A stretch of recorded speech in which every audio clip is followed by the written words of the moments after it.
గుడివాడలో తెలుగుదేశం పార్టీ వ్యవహారం ఎలా ఉందంటే, చంద్రబాబు నాయుడు గారి సతీమణికి మాత్రం ఆత్మాభిమానం ఉంటుంది. మా బీసీ జాతికి చెందిన ఒక ప్రజాప్రతినిధి, ప్రజల చేత ఎన్నుకోబడిన ఒక ప్రజాప్రతినిధికి మాత్రం ఆమెకి ఆత్మాభిమానం ఉండవలసిన అవసరం లేదు.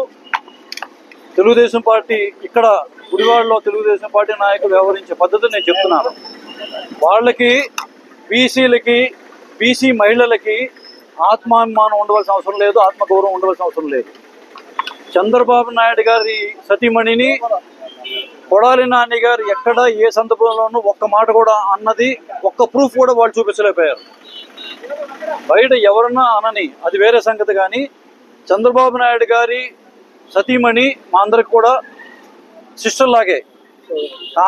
కానీ వేరే క్యాస్ట్ అయినా కూడా, కానీ ఇవాళ ఒక బీసీ మహిళ ఎలక్టెడ్ రిప్రజెంటేటివ్ చైర్పర్సన్కి అతి దారుణంగా నిన్న చాలా అవమానకరంగా చంద్రబాబు నాయుడు గారి సతీమణిని ఆ రోజు ఎవరైనా బయట అన్న వ్యాఖ్యలు ఏదైతే అన్నారని వాళ్ళు క్లెయిమ్ చేసుకున్నారో దానికి 1000 రెట్లు ఇక్కడ టీడీపీ గూండాలు ఒక బీసీ మహిళని దూషిస్తూ మాట్లాడారు. అయినా సరే ఒక బీసీ మహిళలకి, బీసీలకి వారికి వ్యక్తిత్వం ఉండదు అనే ఆలోచనతోనే తెలుగుదేశం పార్టీ నాయకులు ఉన్నారు.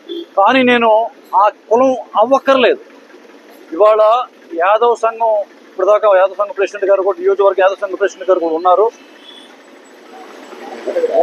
ఆ మహిళ మా కులంలో ఉండకపోవచ్చు, మా కులంలో పుట్టకపోవచ్చు, కానీ మాది బీసీ జాతి. మేమందరం కూడా ఆ మహిళని మా సొంత సిస్టర్లానే మేము భావిస్తున్నాము. ముఖ్యంగా యాదవ్ కులస్తులందరూ గుడివాడ నియోజకవర్గ యాదవ్ సంఘం తరఫున కూడా నేను క్లియర్గా మీ ద్వారా నేను తెలియజేస్తున్నాను. ఇవాళ మా సంఘం సపోర్టు, ఆమె మా కులంలో పుట్టపోయినా కూడా యాదవ్ సంఘం, నియోజకవర్గ యాదవ్ సంఘం చాలా చైతన్యమైన యాదవ్ సంఘం, పూర్తిగా ఆ మహిళకి, ఆ సోదరిమణికి సపోర్టుగా మేము నిలబడతాం.